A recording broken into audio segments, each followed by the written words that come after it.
Hey, 10th grade. So today we are breaking down imperialism. It's going to be basically our last unit of information until the test. So pretty exciting. The end is literally in sight, which is pretty crazy. So first, let's start. First part, we're going to be looking at the context of imperialism. And the lecture itself is about the causes and why imperialism happens. So first, what is imperialism? Imperialism is the conquering or influencing of one country by another, by one country influencing or conquering another, either through military, diplomatic, economic, cultural means. So there's a lot of ways this can look, but the easiest way to think about it is when one country controls another people, nation, or country, that is imperialism. And they're usually controlling this other country for their own personal gain.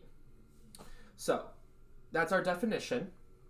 Now, according to that definition, imperialism has happened throughout human history. There has always been countries and empires controlling and influencing other people for their personal gain. So why is this all of a sudden a topic now? It's a topic now because there's literally a time called the Age of Imperialism that happens during the 1800s and into the early 1900s. And that's because this is a time of, basically, it is a time of a huge amount of people coming under the control of a few countries who are used purely to create wealth for that group. So in this case, it is the countries of Europe, which of those countries, pretty much it was like 3 or 4 who did most of it, conquering and colonizing almost the entirety of Africa and most of Asia. And having that imperial influence to the point that they've literally dragged most of the world into wars that were just between European countries. So, why does this happen? Well, our background, our context to this is one, the Atlantic Revolutions. When we think of the Atlantic Revolutions, the Americas was the first area of imperial control. European countries colonized, imperialized North and South America. With the Atlantic Revolutions, all of these colonies all of a sudden gained their freedom. And so European countries needed a new source of resources, a new source of power. And only places that they have not messed with yet are Africa and Asia. Not only that, the Industrial Revolution is finally going to give them the technology and the ability to conquer and colonize these places. We're going to pause here, and you're going to go ahead and answer question 1 about the context of imperialism. Go ahead and go. Cool, so you answered that first question. Our next part is, how does industrialization lead to imperialism? Cool, so it's important to state that industrialization is going to continue happening from the 1700s to the 1800s into the 1900s. But while industrialization happening, this is also going to lead to imperialism. And let's look at the reasons why. First, capitalism. Remember, when talking about capitalism on Friday, capitalism is the push for humans to constantly be making more wealth, to constantly innovate, and to drive and use their self-interest to make as much personal wealth for themselves as possible. So capitalism is a huge trigger for both companies and businesses to go out and to conquer and colonize. Because if you have a country, or if you're a business owner, the way to make the most money is to get the cheapest resources to make your goods. What's the easiest way to get cheap raw resources? Well, that comes from colonies, from Africa and from Asia. You can control these places directly and then use the people there as basically free labor. That is very cheap resources. Let's put this all together. Capitalism encourages countries and businesses to go out and to conquer and rule other places, to use those people and to use those resources as cheap ways to create their products cheaper. And it pushes them to to justify this in many different ways. We'll get to that later. Second is raw resources. Industrialization is only increasing in size throughout the 1800s. More and more factories, more and more countries are taking part in industrialization, which means you need more raw materials to build the factories, to build the cities, to build the railroads, and to feed the factories to make goods. One of the most important raw resources is cotton, but even then you need timber. Later on, you will need coffee and rubber and all these other raw resources that are used. And once again, the goal is to get these raw resources as cheap as possible. It's much better to have a colony where you can take these resources from than to buy them from an independent country. So raw resources is a huge reason why European states start conquering and colonizing Africa and Asia. Next is markets. Same idea here. It's great to sell your goods. It's just as great to have a group of people who are forced to buy your goods and your goods only. So that's the power of a colony. You have a group of people who now have to buy your finished goods, and they will have to buy them from you. So that's guaranteed income. And that's connected to industrialization. There's so many goods they need to sell. These colonies provide them a place to sell them. Next is population growth. The industrialization causes a huge spike in population thanks to more food being grown and new medicines that help keep people alive.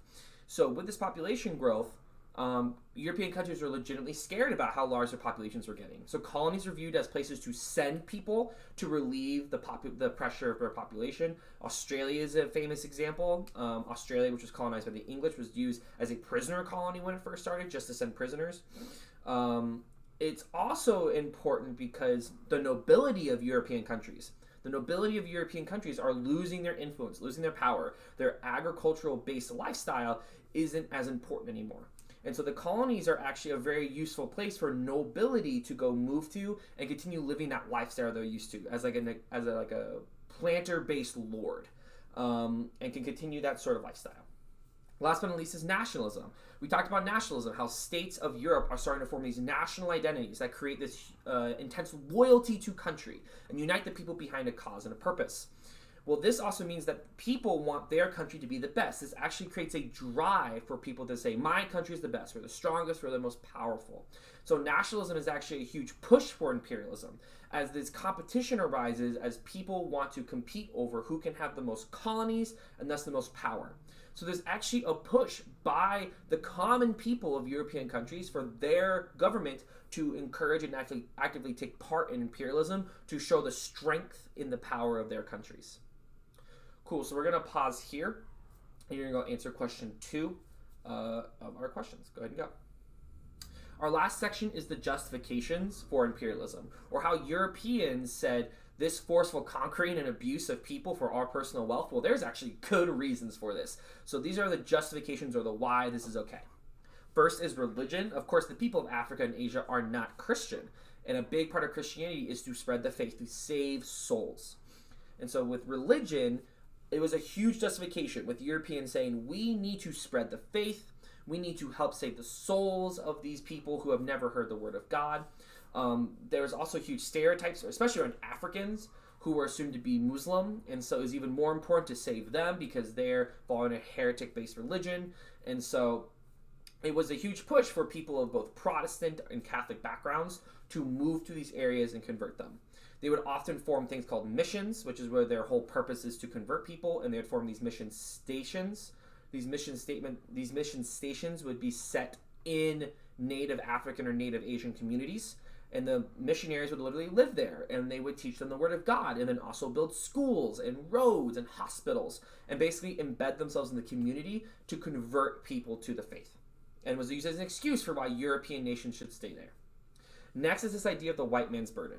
The white man's burden is the belief that European civilization is the best and the most civilized, and thus it's the burden of white Europeans to go to Africa, go to Asia, and civilize what they viewed as savages, what they viewed as people who didn't live like proper humans should.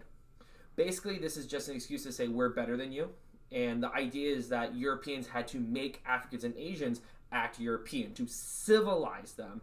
And that's why it's okay for them to treat Africans and treat Asians badly. It's a way to help civilize them. It's like being harsh on a child to help teach them something. That actually goes with the idea of social Darwinism. The ideas of science and logic and medicine were really starting to grow popular during the 1800s.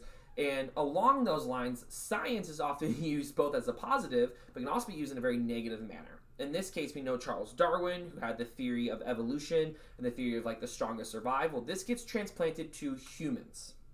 And the idea goes, every race of humanity is different, just like animals are different, and some races are just better than others. And the idea of social Darwinism is that the stronger races have the right to rule the weaker ones. So in this case, in the idea of Europeans, they are the strongest race. Thus, it makes sense for them to rule over the weaker races like Africans and Asians who need a stronger race to take care of them. Last but not least is the idea of fighting slavery, which is funny because Europeans were selling slaves for most of the 14, 15, 16, 1700s. But by the 1800s, Europeans had ended the slave trade and become very moral about it. And there was this stereotype that within Africa, Africans were constantly being taken by Muslims Africans were constantly being taken by Muslims and sold into slavery by the thousands. And so it was actually this myth that was kind of told to European people that Europeans were going to Africa to finally protect the Africans from the slave trade and make sure that they get to live their lives normally. Once again, stereotypes and racism go really far into selling this. What's not on here as well, but all these justifications are used as propaganda. That the average European often does not know exactly what's happening on the colonies or in the colonies of Africa and Asia. Now, it's not to say that they wouldn't approve of it, but the point being is that a lot of propaganda was sold to the average European about what their country was doing. They heard a lot of good things, none of the, we are abusing them sort of things. But these are why the average European would say imperialism was good during that time. Okay, you're going to pause here. You're going to answer question 3 over the justifications of imperialism, and also that is our lecture. So complete those document breakdowns and send me those lecture notes.